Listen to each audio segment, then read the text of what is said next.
งกรผู้ทรงเป็นนิ่งมาหิสอนคุณบอนคุ้มครองเขตอันในวโรกาสราชาพิเศษทะเลิงทวันจึงสร้างอารามงดงามตระการถวายองค์ท่านเป็นราชกุศล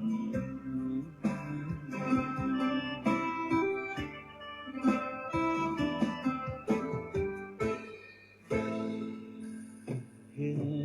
การอันมงคลของชนสังวรขอวันพาประนุษน้อมก่อนกราบวิงวอนอ้อนอธิษฐานพระบารมีรุ่งเรืองสีนั้นจงบันดาลสิ่งศักดิ์สิทธิ์ทั่วถิ่นสถานโปรดช่วยประทาน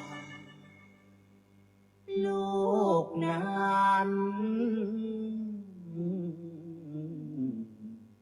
ร่มเย็น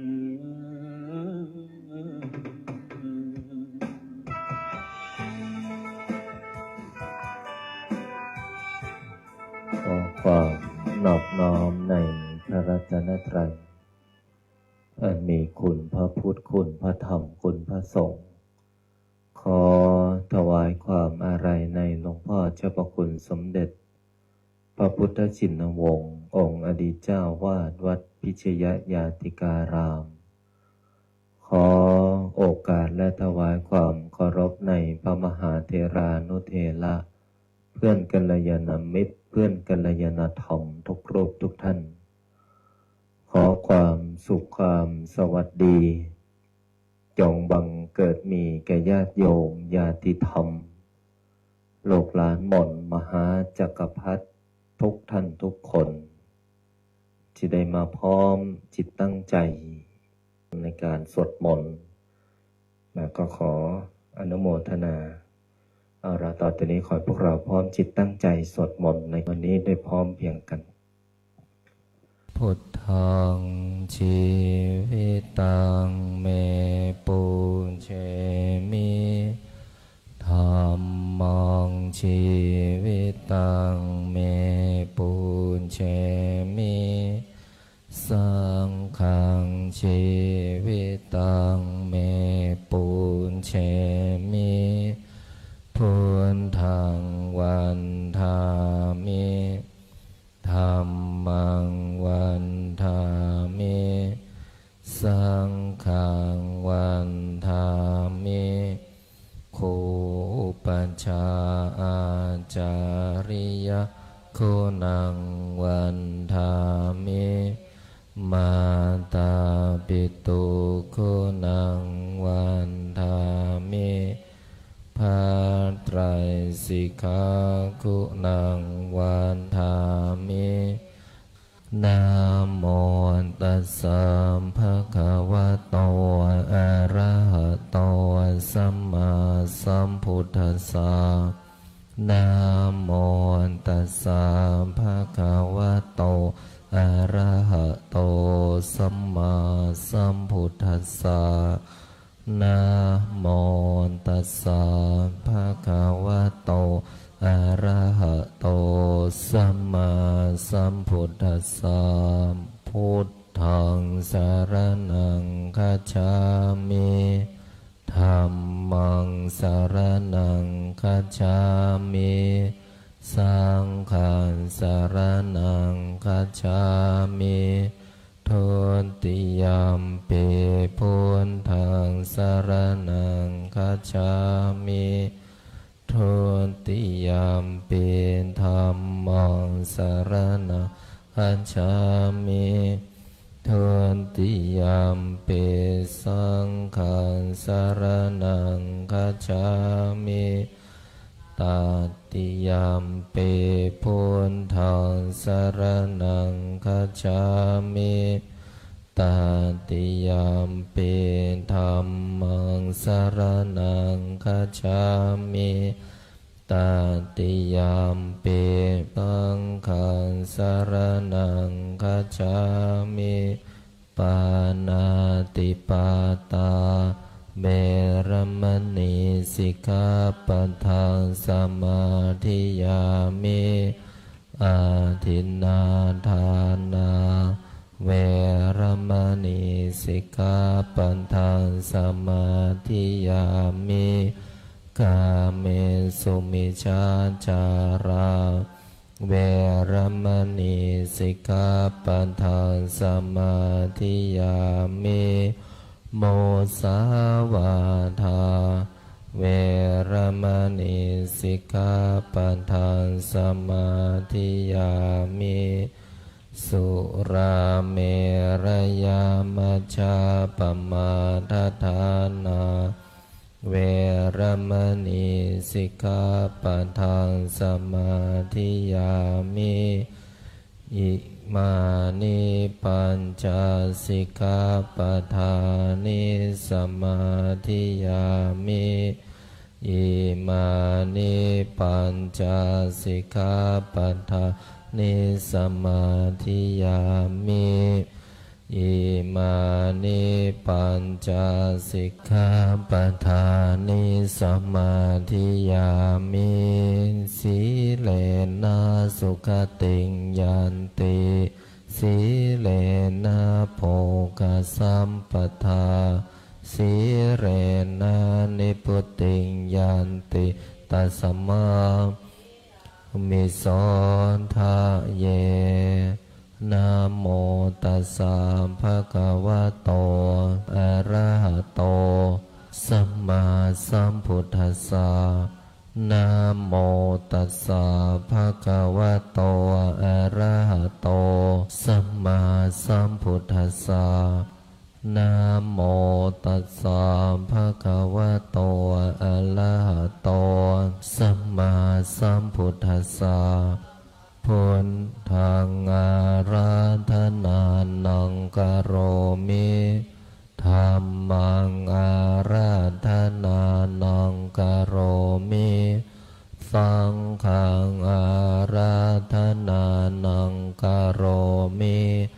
นะโมโพธิสัตโตอาคันติมายาอิติภควานะโมโพธิสัตโตอาคันติมายาอิติภควานะโมโพธิสัตโตอาคันติมายาอิติภควานะโมโพธิสัตโตพรหมปัญโยนะโมโพธิสัตโต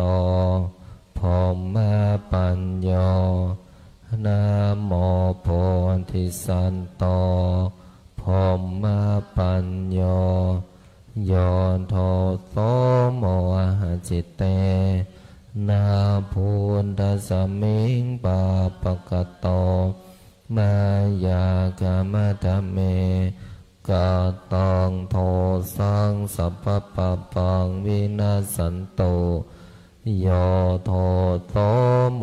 หะจิตเตนาธัมมะสมิงปาปะกะโตมายากามะธเมกะตังโท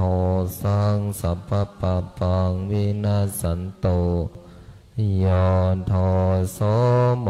หะจิตเตกัสสมิงปาปะกะโตมายากามะธเมกะตังโทสังสัพพะปะปังวินาสันโตนะโมตัสสะภะคะวะโตอะระหะโต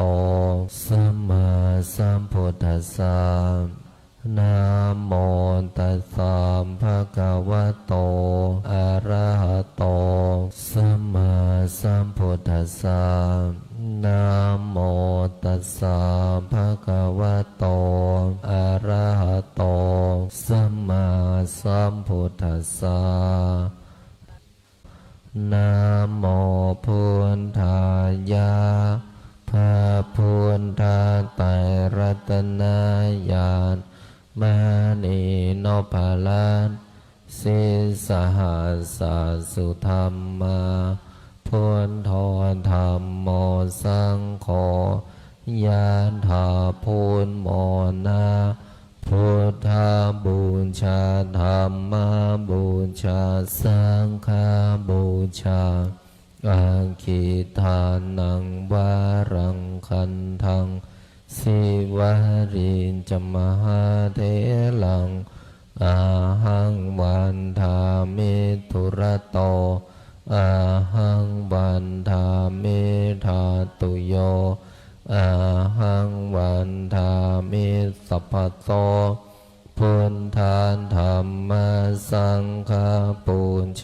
มินะโมพุทธายะพระพุทธไตรรัตนญาณมานีโนปรัตสิสหัสสะสุธรรมาพุทโธธรรมโมสังโฆยะถาพุทโมนา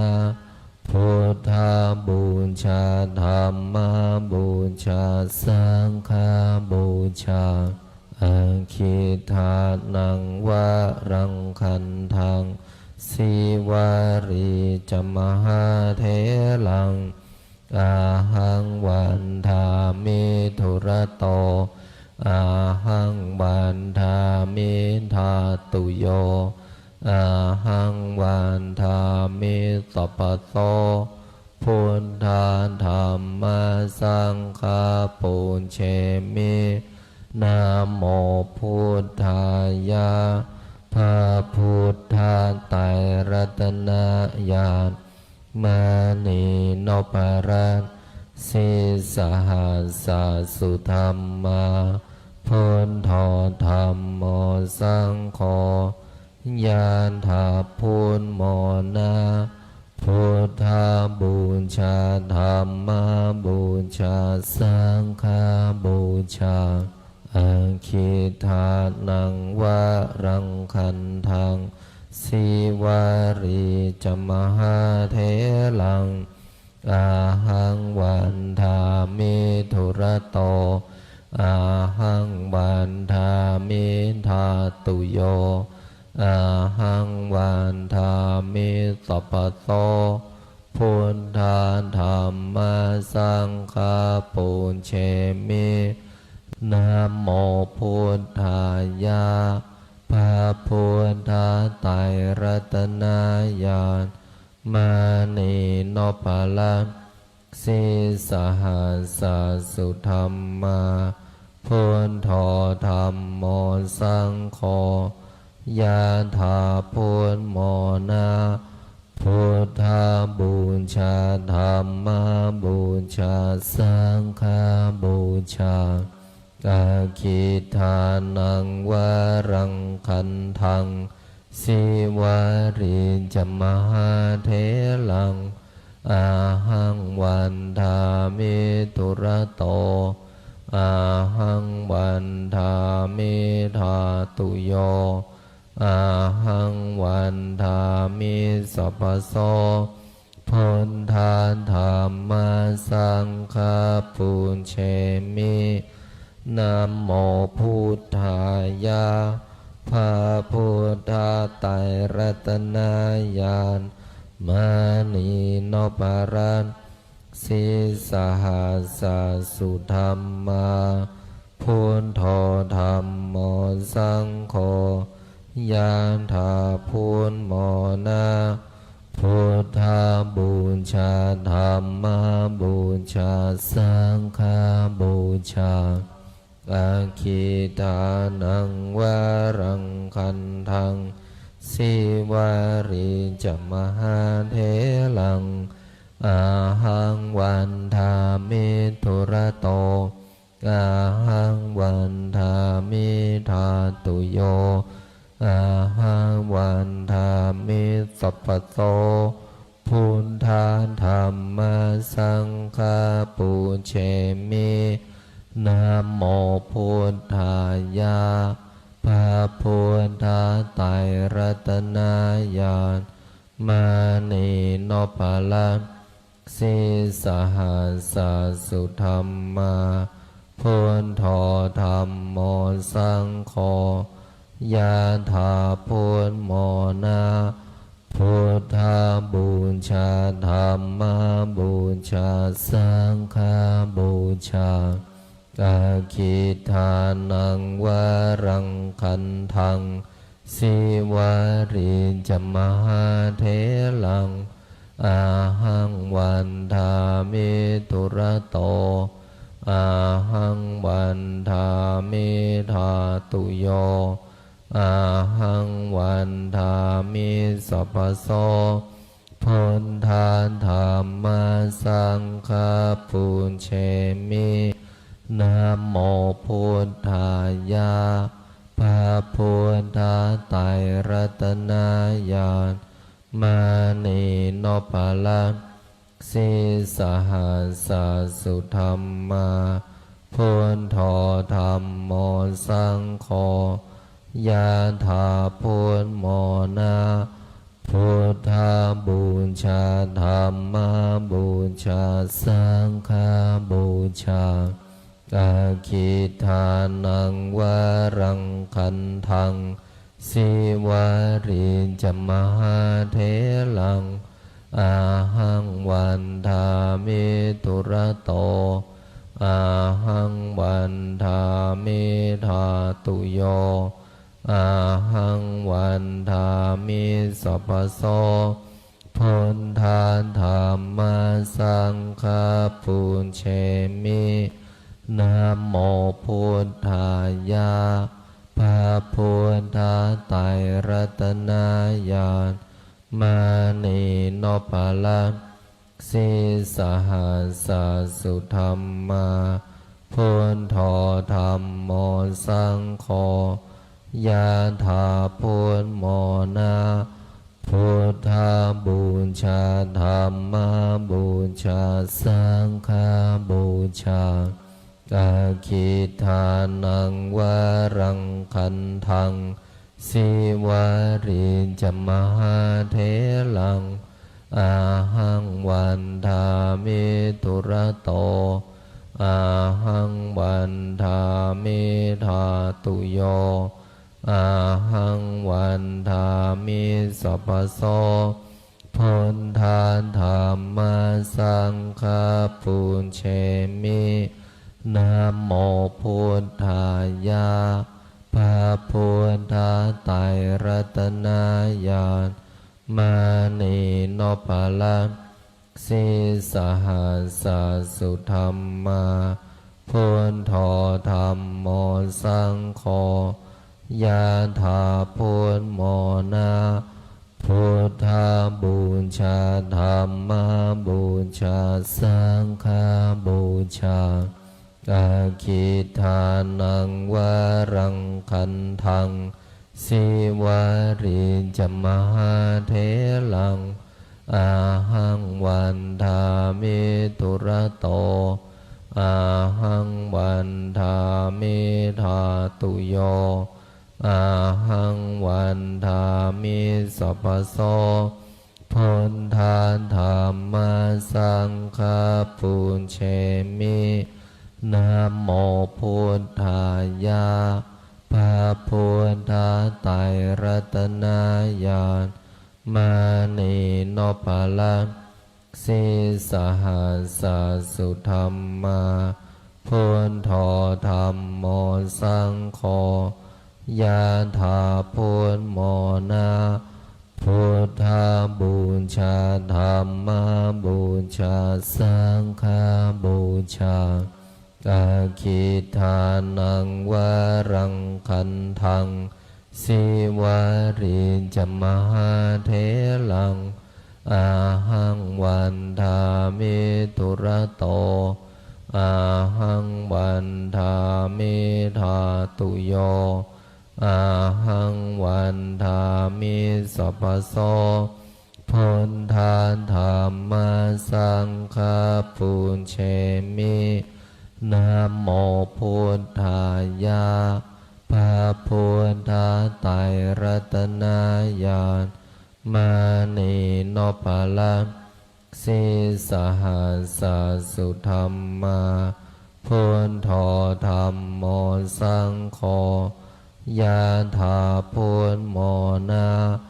พุทธบูชาธัมมบูชาสังฆบูชาอาคิทานังวรังคันทังสิวาริจมหาเถลังอาหังวันทามิตุระโตอาหังวันทามิธาตุโยอาหังวันทามิสัพพโสพุทธาธัมมาสังฆาปุญเชมินะโมพุทธายะพระพุทธไตรรัตนญาณมานีโนภลังสิสหัสสุธรรมาพุทโธธัมโมสังโฆยะถาพุทโมนาพุทธบูชาธัมมบูชาสังฆบูชาอาคิทานังวรังคันทังสิวาริจมหาเถลังอาหังวันทามิตุระโตอาหังวันทามิธาตุโยอาหังวันทามิสัพพโสพุทธาธัมมาสังฆาปุญเชมินะโมพุทธายะพระพุทธไตรรัตนญาณมานีโนภลังสิสหัสสุธรรมาพุทโธธัมโมสังโฆยะถาพุทโมนาพุทธบูชาธัมมบูชาสังฆบูชาอาคิทานังวรังคันทังสิวาริจมหาเถลังอาหังวันทามิตุระโตอาหังวันทามิธาตุโยอาหังวันทามิสัพพโสพุทธาธัมมาสังฆาปุญเชมินะโมพุทธายะพระพุทธไตรรัตนญาณมานีโนภลังสิสหัสสุธรรมาพุทโธธัมโมสังโฆยะถาพุทโมนาพุทธบูชาธัมมบูชาสังฆบูชาอาคิทานังวรังคันทังสิวาริจมหาเถลังอาหังวันทามิตุระโตอาหังวันทามิธาตุโยอาหังวันทามิสัพพโสพุทธาธัมมาสังฆาปุญเชมิ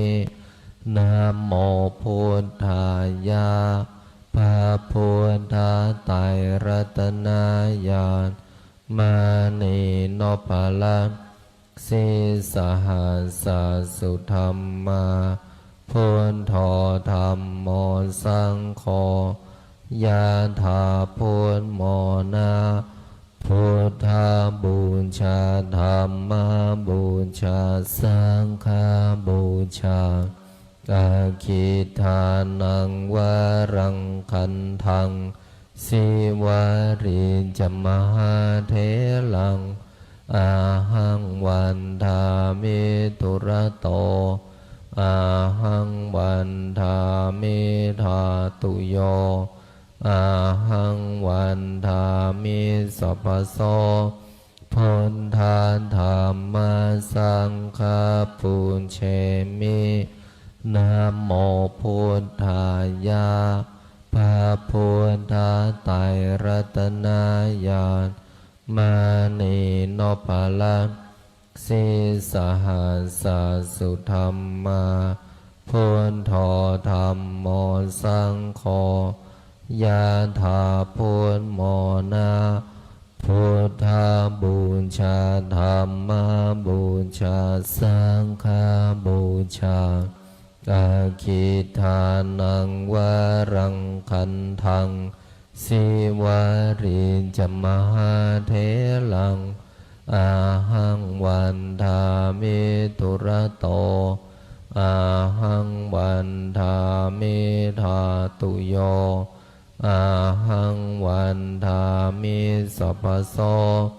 พุทธาธัมมาสังฆาปุญเชมินะโมพุทธายะ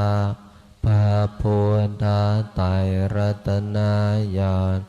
มานีโนภลังสิสหัสสุธรรมา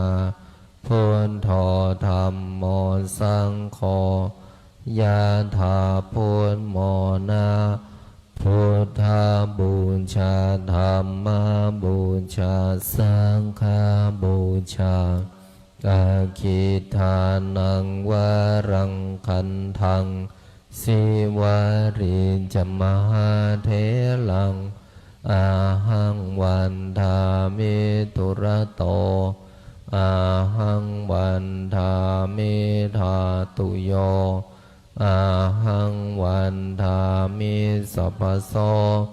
พุทธาธัมมาสังฆาปุญเชมินะโมพุทธายะพระพุทธไตรรัตนญาณมานีโนภลังสิสหัสสุธรรมาพุทโธธัมโมสังโฆยะถาพุทโมนาพุทธบูชาธัมมบูชาสังฆบูชาอาคิทานังวรังคันทังสิวาริจมหาเถลังอาหังวันทามิตุระโตอาหังวันทามิธาตุโย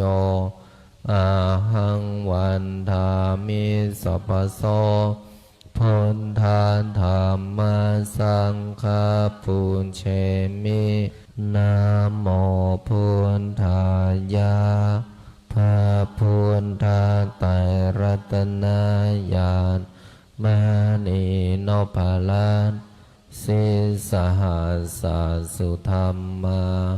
พุทโธธัมโมสังโฆยะถาพุทโมนาพุทธบูชาธัมม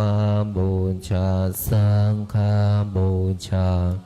อาคิทานังวรังคันทังสิวาริจมหาเถลังอาหังวันทามิตุระโตอาหังวันทามิธาตุโยอาหังวันทามิสัพพโสพุทธาธัมมาสังฆาปุญเชมินะโมพุทธายะพระพุทธไตรรัตนญาณมานีโนภลังสิสหัสสุธรรมาพุทโธธัมโมสังโฆยะถาพุทโมนาพุทธบูชาธัมมบูชาสังฆบูชาอาคิทานังวรังคันทังสิวาริจมหาเถลังอาหังวันทามิตุระโตอาหังวันทามิธาตุโยอาหังวันทามิสัพพโสพุทธาธัมมาสังฆาปุญเชมินะโมพุทธายะพระพุทธไตรรัตนญาณมานีโนภลังสิส สหัสสะสุธรรมาพุทโธธัมโมสังโฆยานถาพุทโมนาพุทธาบูชาธัมมาบูชาสังฆาบูชาอาคิทานังวะรังคันทังสิวารีจมหาเถลังอาหังวันทามิธุระโตอาหังวันทามิธาตุโยอาหังวันทามิสัพพโตพุทธาธัมมาสังฆาปุญเชมินะโมพุทธายะพระพุทธไตรรัตนญาณ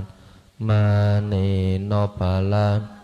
สิสหัสสะสุธรรมาพุทโธธัมโมสังโฆยะถาพุทโมนาพุทธาบูชาธัมมาบูชาสังฆาบูชาอาคิทานังวะรังคันทังสิวาริจมหาเถลังอาหังวันทามิธุระโตอาหังวันทามิธาตุโยอาหังวันทามิสัพพโสพุทธาธัมมาสังฆาปุญเชมินะโมพุทธายะพระพุทธไตรรัตนญาณมานีโนปะระสิสหัสสะสุธรรมาพุทโธธัมโมสังโฆยะถาพุทโมนาพุทธาบูชาธัมมาบูชาสังฆาบูชาอาคิทานังวะรังคันทังสิวาริจมหาเถลังอาหังวันทามิธุระโต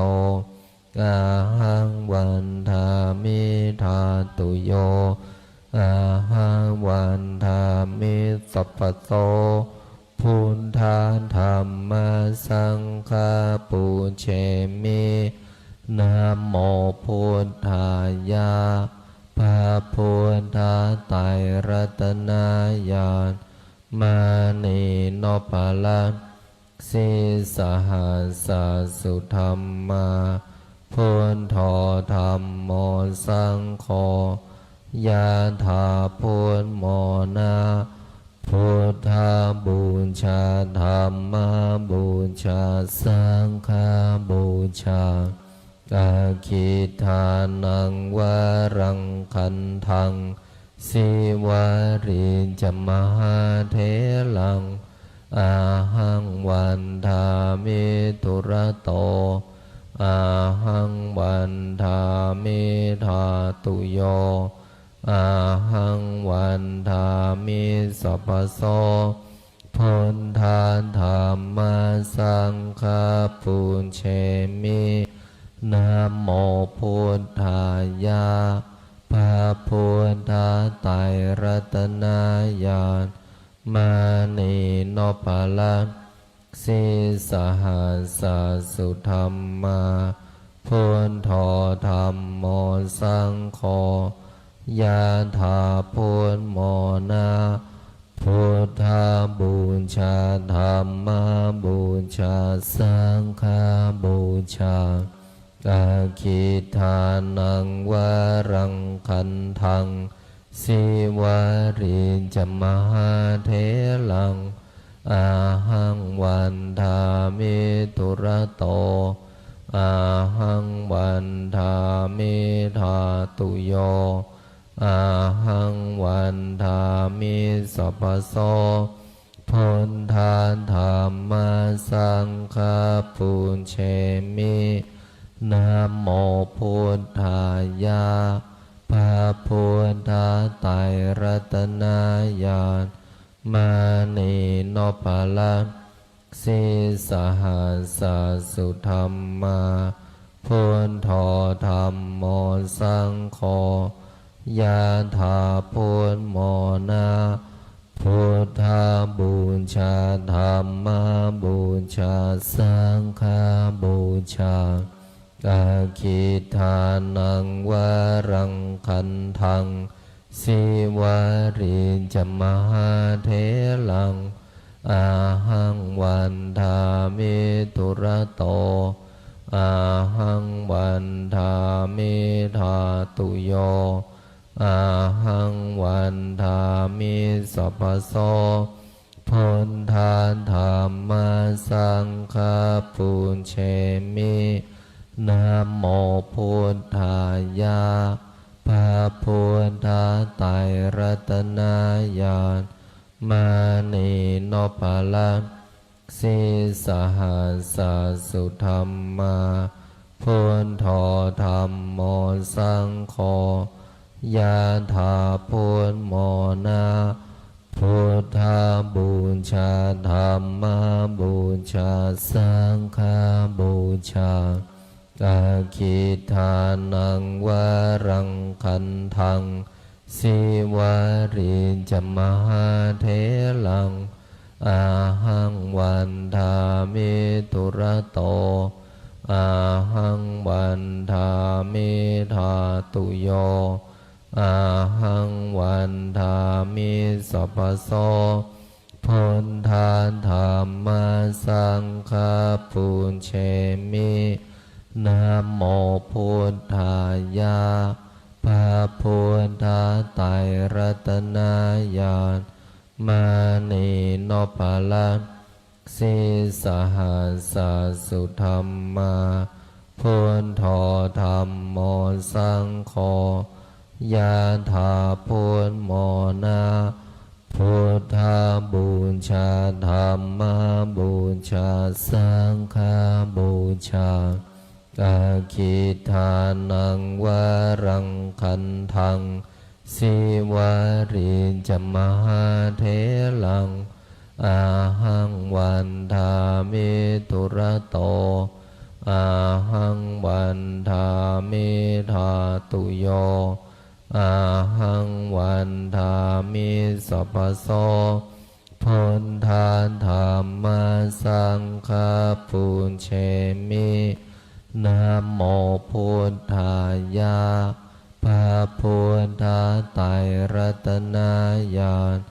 มานีโนภลังสิสหัสสะสุธรรมาพุทโธธัมโมสังโฆยะถาพุทโมนาพุทธาบูชาธัมมาบูชาสังฆาบูชาอาคิทานังวรังคันทังสิวาริจมหาเถลังอาหังวันทามิตุระโตอาหังวันทามิธาตุโยอาหังวันทามิสัพพโสพุทธาธัมมาสังฆาปุญเชมินะโมพุทธายะพระพุทธไตรรัตนญาณมานีโนภลังสิสหัสสะสุธรรมาพุทโธธัมโมสังโฆยะถาพุทโมนาพุทธาบูชาธัมมาบูชาสังฆาบูชาอาคิทานังวรังคันทังสิวาริจมหาเถลังอาหังวันทามิตุระโตอาหังวันทามิธาตุโย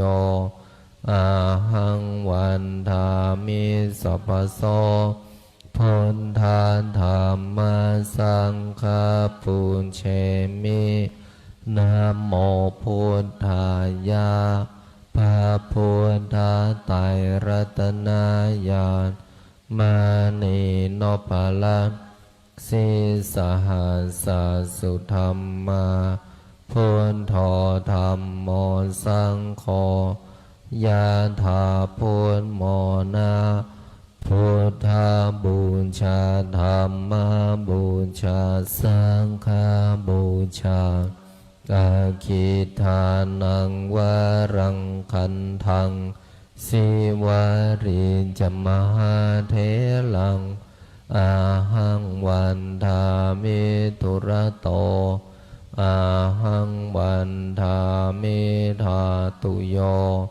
อาหังวันทามิสัพพโสพุทธาธัมมาสังฆาปุญเชมิ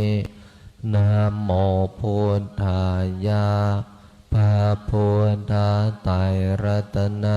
ญาณมานีโนภลังสิสหัสสุธรรมาพุทโธธัมโมสังโฆยะถาพุทโมนะพุทธบูชาธัมมบูชาสังฆบูชาอาคิทานังวรังคันทังสิวาริจมหาเถลังอาหังวันทามิทุระโตอาหังวันทามิธาตุโยอาหังวันทามิสัพพโสพุทธาธัมมาสังฆาปุญเชมินะโมพุทธายะพระพุทธไตรรัตนญาณมานีโนภลังสิสหัสสุธรรมาพุทโธธัมโมสังโฆยะถาพุทโมนะพุทธบูชาธัมมบูชาสังฆบูชาอาคิทานังวรังคันทังสิวาริจมหาเถลังอาหังวันทามิทุระโตอาหังวันทามิธาตุโยอาหังวันทามิสัพพโสพุทธาธัมมาสังฆาปุญเชมินะโมพุทธายะพระพุทธไตรรัตนญาณมานีโนภลังสิสหัสสุธรรมาพุทโธธัมโมสังโฆยะถาพุทโมนะพุทธบูชาธัมมบูชาสังฆ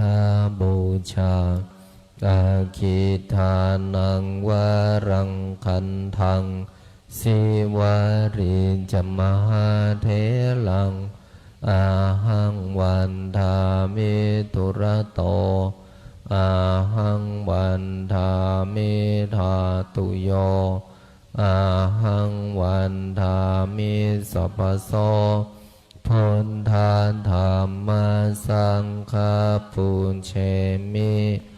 นะโมพุทธายะพระพุทธไตรรัตนญาณมานีโนภลังสิสหัสสุธรรมาพุทโธธัมโมสังโฆยะถาพุทโมนะพุทธบูชาธัมมบูชาสังฆบูชาอาคิทานังวรังคันทังสิวาริจมหาเถลังอาหังวันทามิทุระโตอาหังวันทามิธาตุโยอาหังวันทามิสัพพโสพุทธาธัมมาสังฆาปุญเชมินะโมพุทธายะพระพุทธไตรรัตนญาณมานีโนภลัง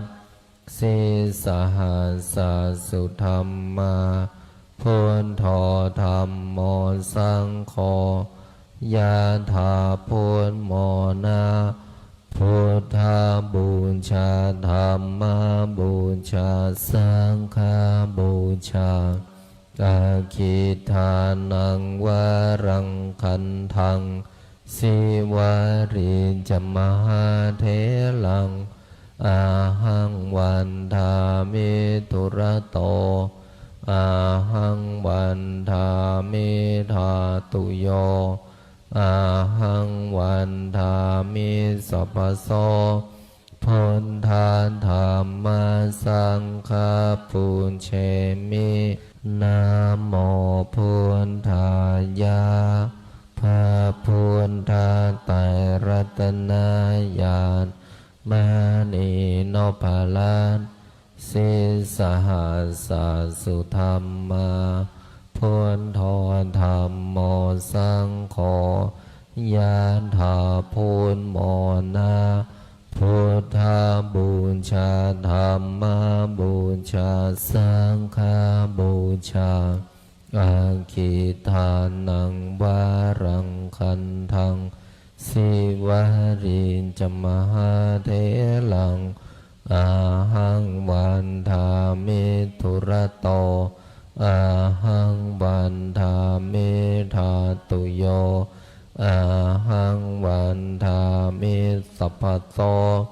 พุทธาธัมมาสังฆาปุญเชมินะโมพุทธายะพระพุทธไตรรัตนญาณมณีโนภาลันสิสหัสสุธรรมาพุทโธธัมโมสังโฆยะถาพุทโมนาพุทธาบูชาธัมมาบูชาสังฆาบูชา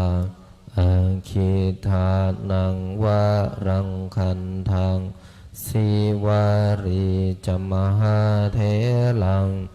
อาหังวันทามิทุระโตอาหังวันทามิธาตุโยอาหังวันทามิสัพพโสพุทธาธัมมาสังฆาปุญเชมินะโมพุทธายะ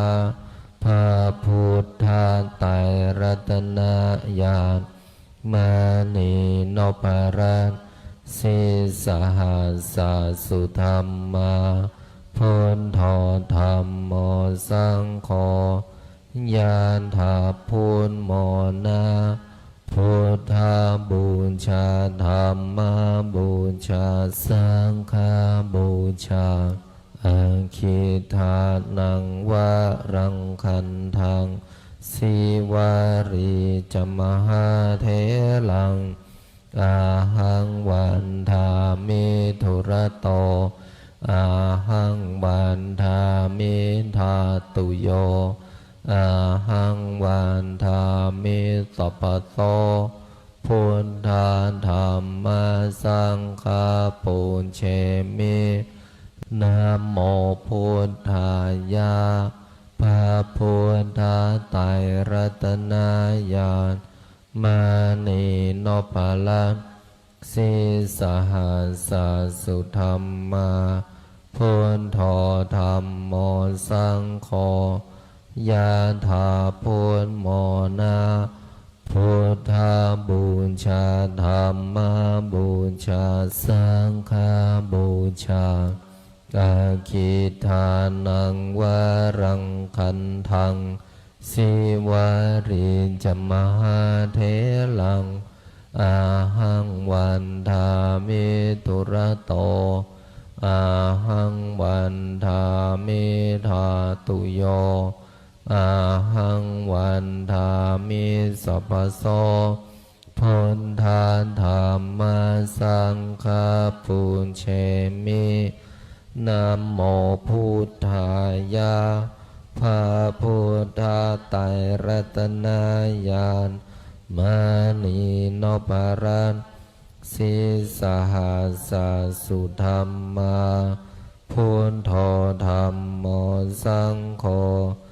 ยะถาพุทโมนะพุทธาบูชาธัมมาบูชาสังฆาบูชาอาคิตานังวารังคันทังสิวาริจมหาเถลังอาหังวันทามิทุระโตอาหังวันทามิธาตุโยอาหังวันทามิสัพพโสพุทธาธัมมาสังฆาปุเชมินะโมพุทธายะพระพุทธไตรรัตนญาณมานีโนภาลังสิสหัสสสุธรรมาพุทโธธัมโมสังโฆยะถาพุทโมนะพุทธาบูชาธัมมาบูชาสังฆาบูชาอาคิทานังวารังคันทังสิวาริจมหาเถลังอาหังวันทามิทุระโตอาหังวันทามิธาตุโยอาหังวันทามิสัพพโสพุทธาธัมมาสังฆาปุเชมินะโมพุทธายะพระพุทธไตรรัตนญาณมานีโนภาลังสิสหัสสสุธรรมาพุทโธธัมโมสังโฆยะถาพุทโมนะพุทธาบูชาธัมมาบูชาสังฆาบูชาอาคิทานังวารังคันทังสิวาริจมหาเถลังอาหังวันทามิทุระโตอาหังวันทามิธาตุโยอาหังวันทามิสัพพโสพุทธาธัมมาสังฆาปุเชมิสัมเพพุทธาสัมเพธัมมาสัมเพสังฆาพลัมปัตตาปัจเจกานันจะยังพรังอรหันตานันจะเตเชนะราคัมพันธามิสัมภาโสสัพเพพุทธาสัมเพธัมมาสัมเพสังฆาพระปัตตาปัจเจกานันจะยังพรังอรหันตานันจะเตเชนะราคัมพันธามิสัมภาโสสัมเพพุทธาสัมเพธัมมาสัมเพสังฆาพละปันตาปัญเจกานันจะยังพรังอรหันตานันจะเตเชนะราคัมพันธามิสัมภาโสพุทธังอธิฐามิธัมมังอธิฐามิสังฆังอธิฐามิขออ กุศลที่เกิดจากการสวดมนต์บทมหาจักรพรรดิบุญใดกุศลใดที่สำเร็จแล้วจงประสิทธิประทานพรให้ลูกหลานมนต์มหาจักรพรรดิทุกท่านทุกคนจงมีแต่ความสุขความเจริญนึกคิดทำปรารถนาสิ่งใดขอให้สิ่งนั้นพันสำเร็จสมความปรารถนาทุกประการอีกทั้งขอให้ทุกคนอย่าอดอย่าอยากอย่ายากอย่าจนให้มั่งให้มีให้ร่ำให้รวยมีเงินมีทองเหลือกินเหลือเก็บเหลือใช้มีสุขภาพร่างกายที่แข็งแรงมีอายุขัยที่ยืนยาวถึง100 ปีทุกท่านทุกคนเทินขออนุโมทนากราบลาพระรัตนตรัยได้พร้อมเพียงกัน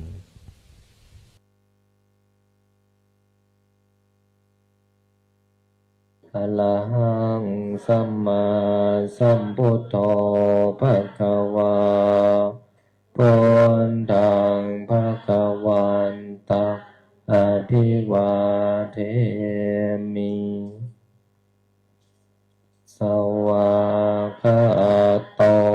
ภะคะวะตะธัมโมธัมมังนามัสสามิสุปฏิปันโนภะคะวะโตสาวกสังโฆสังฆนามา